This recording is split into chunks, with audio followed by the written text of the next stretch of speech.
Yo, yo, yo, yo, Flame Squad check in, Flamecast live. We tapped in for another one. I wanted to jump into this one, just talking about touring and the ticketing prices, right? Ticketmaster, LiveNation, Clear Channel, the big monopoly of this touring venue pricing thing, right? And I found this video. Let me see who these guys are from real quick. Hold on. More Perfect Union. More Perfect Union is where what I'm about to play, I'll react to it and just talk a little bit with it because it validates a lot of my thinking on this monopoly that Ticketmaster, Live Nation, Clear Channel, right? And I'll leave More Perfect Union, their description and link to their YouTube page in the description. Big shout out for them for compiling this information. And we won't go through all of it, but I encourage you guys to go check it out. But let's check it out here real quick. On the air conditioning for all as we know. Let's do our little security meeting then. How you doing? You all right? Are you sweating? How the heck did that happen?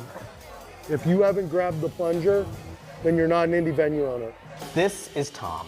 He owns a small rock club in Tampa, Florida that fits about 400 people. Come on in. Venue owners like Tom are the secret artists responsible for orchestrating all of your favorite concert moments. Very soon, about 400 people will make their way in here for this concert. We're almost there. And Tom is getting squeezed. We used to operate about 25-30% margins in 2019, and now it's literally like 3% margins.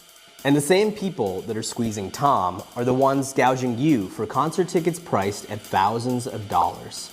If you can't afford to see your favorite artists, and the people putting on the shows aren't making any profits, who is making money?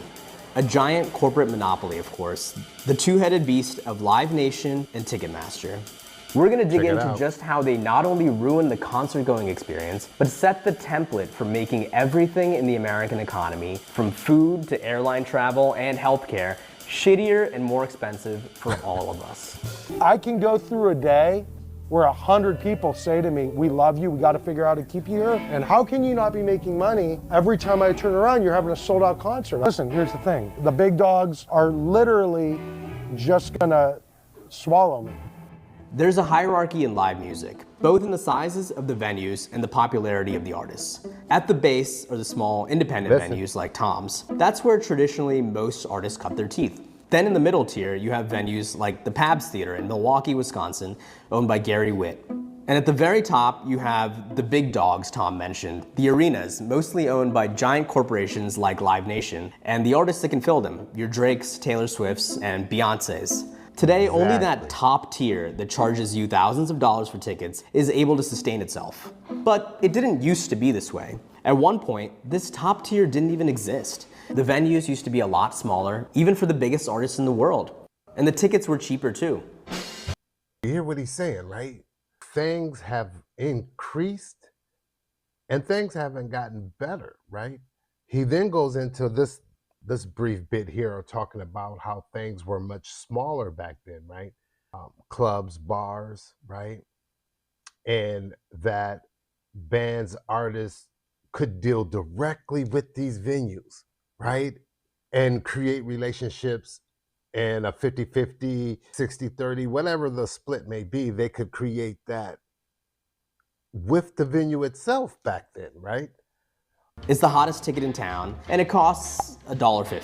And before you say, well, that's just inflation, we did the math, and in today's economy, that would be like seeing the biggest pop star in the world for under $20. That's because back in the 50s and 60s, musicians kind of expected to lose money on live shows because the tour was just marketing for their album. Guys, that's where the... But just 20 years ago, right?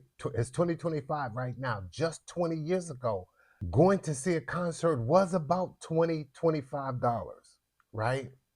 So in 25 years, look at what you're paying now. Look how things, scalpers or whatever, rebuy tickets to resell you these tickets, right? Let's continue. the real money was. Shows were short, usually less than 30 minutes, and they were small, often too small. Tens of thousands of people came out that weekend in Miami to see the King of Rock and Roll, but the theater only fit about 2,000, so he ended up playing 7 shows over the course of 3 days. The Beatles figured out a way around that. In 1965, the boys from Liverpool changed live music forever with a record-breaking that could fit up to 20,000 people, rain or shine, had better acoustics than the bigger outdoor stadiums, and were in need of more events to fill the nights when there were no games. Up to that point, a big artist might make up to $100K after playing a week's worth of shows in a mid-sized theater. But with these stadium and arena shows, they could make that much in just one night, without raising the ticket price. Case in point, the most expensive ticket for that iconic Beatles show was $575, or $56 today. And it stayed like this for decades. We looked up more ticket stubs from the biggest acts of the 70s and 80s, and when we adjusted the prices for inflation, we were surprised to find that every single show we looked up between 1970 and 1989 cost almost exactly the same, around $45. A price that would have also gotten you into the Beatles' iconic Shea Stadium show back in '65.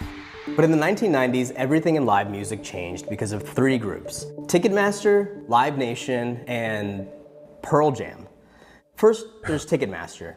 Today, concert ticketing is mostly digital, but before the 90s, tickets used to be sold through call centers, at stores, or at box offices. There were a number of different ticketing agencies, and they made their money by charging venues a fee for handling all of the technology and logistics of selling tickets. But Ticketmaster inverted that, and instead of charging venues, they started making money by charging fans, the infamous service fee.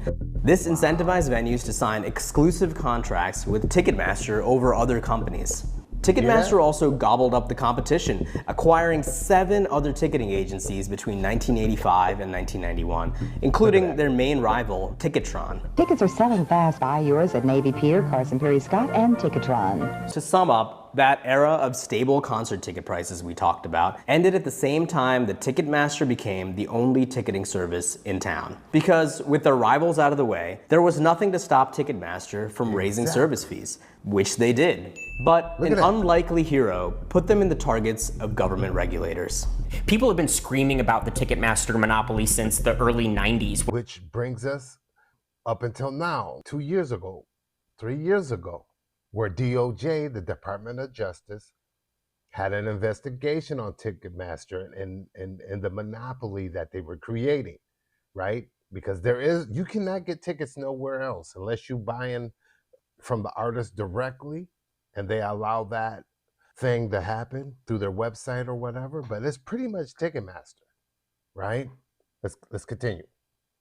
Before Congress. At the same time that Ticketmaster was consolidating its corporate power in the 90s, there was a parallel story of anti-corporate rock bands like Nirvana and Pearl Jam emerging from roots in local underground music scenes, playing tiny 400-person rock clubs like Tom's, and then blowing up to massive fame as part of the alternative rock boom. And another thing, I really think and feel that Ticketmaster is similar to Spotify in a certain respect of not being able to pay. They're not paying out. They're definitely collecting, right? Service fees and all types of fees, and allowing scalpers or whatever to buy and then resell on the secondary market, right? Which Ticketmaster has a stake in. Let's keep going. What exactly is your real name? Is it Beck? Were you christened Beck? Right. And once these artists got huge, they started questioning Ticketmaster's exploitation of their loyal fan bases. What do you think of artists who charge anywhere between $50 to $75 for tickets? There are people who charges that much money. Who does Apparently. that? That's like a burlesque show. Pearl Jam was one of the most outspoken acts of the genre, and were even called upon at one point by the White House. And just as Elvis used his time with the president to talk about the most pressing issue on his mind, kicking the Beatles out of America, Pearl Jam used their time with Clinton to raise Ticketmaster's exploitation of their fans. In 1994, they filed a complaint with the Justice Department against Ticketmaster after Ticketmaster refused to cap their service fee on Pearl Jam's upcoming tour. The complaint alleged Ticketmaster's monopoly, a legal battle ensued, and the whole incident resulted in guitarist Stone Gossard and bassist Jeff Ament testifying in front of Congress. All the members of Pearl Jam remember what it's like to be young and not have a lot of money. Many Pearl Jam fans are teenagers who do not have the money to pay $30 or more that it's often charged for tickets today. They were treated like a joke. Do you think Ticketmaster is entitled to a profit? I think our main concern is, are we entitled to use a different company other than Ticketmaster? These old congressmen and senators, their daughters wanted to get their autographs. And it was a rude, obnoxious moment. But it goes deeper than the usual political inaction you might expect. The American Prospect reports that Ticketmaster was leveraging its ties to key government officials to swing the case in their favor. Quote, there's evidence Ticketmaster tapped its one-time attorney, Mickey Cantor, a close Clinton confidant, then working as U.S. trade representative, to keep tabs on the case. It's confirmed that Cantor had made calls on Ticketmaster's behalf in 1992, while he was general counsel of Clinton's presidential campaign. Pearl Jam tried to do the tour without Ticketmaster, but they were just too powerful. The Department of Justice closed the investigation, and the band had to go back to using Ticketmaster a few years later. Lead singer Eddie Vedder later told Spin magazine, "It was really amazing to be right up close and get absolutely stomped on by a huge corporate entity." And what did the Ticketmaster CEO at the time have to say about all of this? When you bring that up, it's irrelevant to me. No one thought that ticketing was a business. I thought it was a business. I'm not ashamed of that.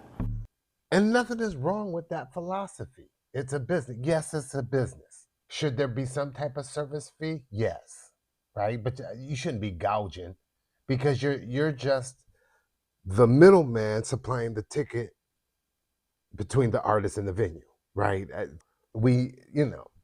Let's continue. Into a business by inventing the service fee and ushered in the era of rapidly rising concert prices. But where does LiveNation come into all of this? Just 1 year after this whole debacle, a radio mogul named Robert X. Sillerman founded a concert promotion company named SFX Entertainment. What is a concert promoter, you ask? Promoters do all of the work of arranging the logistics of the show. They book the artists, the venues, the vendors, they handle all of the payments, and they literally promote the show to the public. From SFX, Got Milk presents Britney Spears Live. Promoters make their money by splitting the face value price of the ticket sales, so not the service fees, with the artist at a pre-agreed rate. Sillerman did to the promotion industry what Ticketmaster did to ticketing: aggressive consolidation of the competition. After gobbling up a bunch of smaller concert promoters and creating what the New York Times called the concert world's first truly national force, he sold it to the broadcast monopoly Clear Channel for $4.4 billion and used the money to... Look at that. Look at that. So he sold the biggest promotion company that he created to help market these shows and performances, right? Sold it to Clear Channel. So now Clear Channel becomes the biggest and only. Really? Let's continue. To buy a controlling share of Graceland, the estate of Elvis Presley. You know, the guy whose tickets used to be $1.50. I think it stinks. Clear Channel spun it off and LiveNation was born. But ticketing and concert promotion aren't the only businesses involved in putting on a live music tour. And LiveNation started slowly making their way into other business lines. It is also an artist management company, a venue operations company, and it runs sponsorship and advertisements for major concert tours across the country. So by the early 2000s, you basically just have two companies that have dominated all of the various businesses in live music. But that wasn't enough for them. LiveNation wanted the whole industry to themselves. LiveNation was starting its own ticket selling business to compete with Ticketmaster. Yeah, that's right. It was a battle of titans like Batman v Superman or Godzilla x Kong. But just like in those movies, the showdown was a bit anticlimactic and turned into more of a buddy movie. Did we just become best friends? Partnered. They abandoned those plans and in early 2009 announced that they were going to merge these two very, very large, powerful companies in the entertainment industry. And the Obama administration, they let them get away with it. And that's really led to a very dominant monopoly power for LiveNation ever since. They control at least 60% of the top venues in the country, 80% of the primary ticket selling market. He said 60% of the market. 80% on the promotional end, right? And so, you know, if you're an independent artist, like these are the odds that we got to deal with. I mean, we've been have to deal with, right? But in 2025, this is why there's no money in touring, man, right? Especially if you are an act that implores a lot of lighting, pyrotechnics and all that, tour bus, gas, room and board, all this stuff clocks up, right? And all these are expenses that need to be paid, regardless if ticket sales are coming in, right? You got to have this capital just to even move around. We're going to dig more into Live Nation's business model. How does this giant company actually make money? They might own all of these various business lines, but they're not all equal. At the core of this business model is its concert promotion business. It is a capital intensive, hard to run business with ostensibly very low margins. And Live Nation will talk a lot about how they're only earning about a 1.3, 1.7% margin on their concert promotion business, which is pretty small. The way that they are able to do that is because their concert promotion business really drives the rest of the other business lines. So it drives their ticket selling operation, where Live Nation actually gets something like a 37% margin. It runs their sponsorship and advertising business line, which elicits a 67% commission. Wow. Live Nation makes almost no money on concert promotion, and they make most of their money charging concertgoers like you massive service fees and getting sponsorship deals, both of which require very little upfront investment. They just use the concert promotion business to direct traffic into the parts that do make money. It's the ability to get market share, which allows you to be able to generate massive sponsorships so that Toyota or Nestle's Crunch, whatever it might be, will give you money. Market share is the key part there. They dominated all these businesses in the industry so that nobody had any choice but to work with them and get ripped off. Wow. Artists, for example, often don't have a choice but to use Ticketmaster for ticketing and Live Nation for promotion. You hear what he just said? Artists, major or independent, have no choice but to deal with Live Nation for ticketing, Live Nation for promotion, right? Especially when you're dealing with trying to get out here on the circuit. Live Nation owns and operates. When an artist plays these venues, they're required to use Live Nation as the promoter. We have practically no leverage in negotiating them. If they want to take 10%. He said artists are required to use Live Nation for promotion. And from what I was also hearing is that they also dip into your merch sales too, right? They take a percentage of that for being in the venues that they're controlling, right? So they're in your pocket for the ticket, the merch, right? And promotion. I mean, and I'm not a big fan of it, right? Like we don't go to a lot of concerts. We do go when it's within reason, right? But we don't do a lot. I can't even remember the last time I've been to an arena type concert. We are usually keeping it in an intimate space, in bars or clubs, 300, 300 or less, I mean, I'm just going to tap it off in just a little bit here, but let me just play a few little percent of the revenues and call it a facility fee, they can and have. If they want to charge $30,000 for the house nut, they can and have. And if they want to charge us $250 for a stack of 10 clean towels, they can and have. And Live Nation's market dominance also means you don't have any choice but to pay their fees. Ticketing fees, service fees, convenience fees, platinum fees, price master fees, per order fees, handling fees, and payment processing fees, among others. Yeah, that's definitely too many. Right?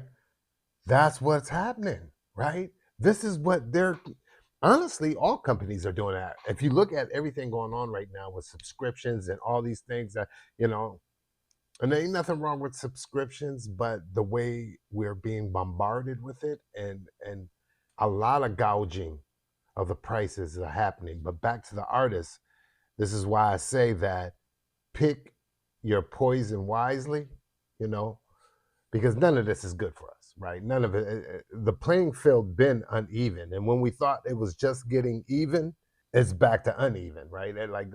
It's a constant shifting and moving of the post and goal line within the music industry, especially with streaming now. But it does start to feel like a lost cause when we start talking about this, the touring, the ticketing, the gouging with that, the venues who are in bed with Live Nation, and Ticketmaster and all that, you know. And so it does make sense when a lot of artists don't go to Pacific cities and states. It could be due to, you know, it could be due to this, you know, Live Nation ticketing, the promotion aspect, yada yada. So these are things that all artists, all of us need to be thinking about, you know, especially if you thinking about you about to just cake up and get out here on tour, you know, it's a beast out here, and you definitely need the capital to maneuver, right? You definitely need the upstart capital to get going. But, you know, if you find that the tour is not making money, it's a loss, right? It's a loss. It's just something to think about. I just want to give a big shout out to the More Perfect Union. I'll leave their link in the description. Big shout out to them for compiling this info. And it's longer than this. I suggest you guys hit that link and go, you know, go check out the full video on this. Something we all need to be thinking about and keep in the back of our minds. You know what's up. Let's go.